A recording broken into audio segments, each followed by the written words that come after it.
I just gave three examples from the book by Church and Samuelson. The first was about climate change, and the second was about used car salesmen, and the third is from the movie The Talented Mr. Ripley. They all have to do with the here. There are cases where the here is not being intellectually virtuous by not responding to the available evidence. But there's also pressures on speakers. So here's rely upon speakers for information. And there are tricks that often get used to get people to believe you. One trick that often we're not even aware of, just as we're not aware of our implicit biases, is confidence. One way to get someone to believe you is by presenting your evidence, by making your report or your assertion or giving your testimony in a confident manner. Confidence influences people. Often by being confident, we see that people believe us. And that's a kind of reward. It makes us feel good that we have that kind of influence, that we've been able to achieve our intended effect. And then we start being more confident when we're making our assertions. We could be entirely unaware of this, just as we're unaware of our implicit biases. So some of us, by being confident, have an effect on other people that we don't even know that we're having. Now, suppose you're not believing on the available evidence as a speaker.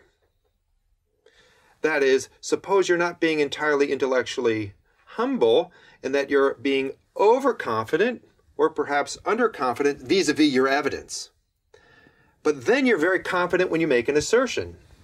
When you do that, you're going to get someone to believe on your belief, and if your belief isn't well based on the evidence, then the belief that they will inherit from you will not be well based on the evidence either. So if we're going to help other people by making assertions, instead of helping ourselves by feeling influential when making assertions, then we need to make sure that when we do so, that when we tell someone something, when we give testimony, when we make a report, that we really know what we're talking about. So we shouldn't be overconfident. Our confidence in our delivery should match our justified confidence in the evidence that supports our belief. This can be difficult to do so, and oftentimes it takes that kind of courage or open-mindedness to overcome some of our fears or anxieties. We're worried they might not believe us. We're worried they might disagree with us. We're worried they may not think well of us. And so we speak in a confident way to have that kind of influence on others. But sometimes we might be better off by signaling that perhaps we're not so sure, that perhaps the evidence could go the other way, or that we don't have all the evidence. And in that way, we're more likely to share what's likely to be true with another person and genuinely benefit them. So intellectual humility comes in not just for hearers when they are arguing with another person or filtering the reports or wondering whether to believe them, but it also comes in for speakers too. It's a joint enterprise, sharing information speaker to hear, and not just two people, not just interpersonal, but larger groups, because you never know who you're going to talk to or who you're going to pass information on to that someone else gave to you. I don't mean to suggest that the kinds of issues that we're talking about are simple or just interpersonal. They're much bigger than that. And many of the issues we face, I just gave you the example of climate change, are issues that we all face that have to do with large social institutions that go well beyond just talking to one another, just acquiring information through testimony. But testimony is nevertheless one of those very interesting cases where we acquire information about the world. Remember philosophers, they ask big questions, very big questions. What is there? What should I do? What should we do? How do you know?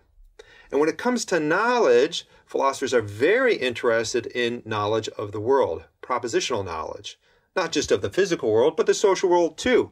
I want to know about you just as you want to know about me. That kind of knowledge, factual propositional knowledge, is a true belief, a belief that matches reality that's based on evidence.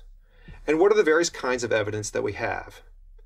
David Hume was right. He thought there was no species of reasoning more common, more useful, and even necessary to human life than the testimony of others. We are learning from one another as a social species all the time. It's extremely important that we're able to rely upon one another, which means it's extremely important, that is, hearers, we don't just believe what other people tell us, but also as speakers, we're providing useful information to others. We often fall short in providing the best possible information and forming the best possible beliefs in response to what other people tell us. Often they have motives to mislead. Often we have motives to ignore the evidence that they're providing.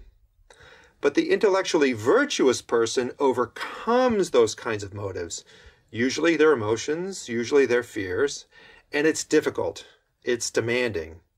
But as we do so, we grow. Remember, for any particular case where you might be afraid of the evidence or you might be afraid of the conclusion, ask yourself, if it's true, what happens? And if it's false, what happens? And how am I going to be better off in those two types of circumstances? When you might be sick, go to the doctor. You'll be better off either way. And when there's amazing change to the entire world that could be right around the corner, that's another kind of case, though it may be very scary, we will all be better off if we know the truth about it.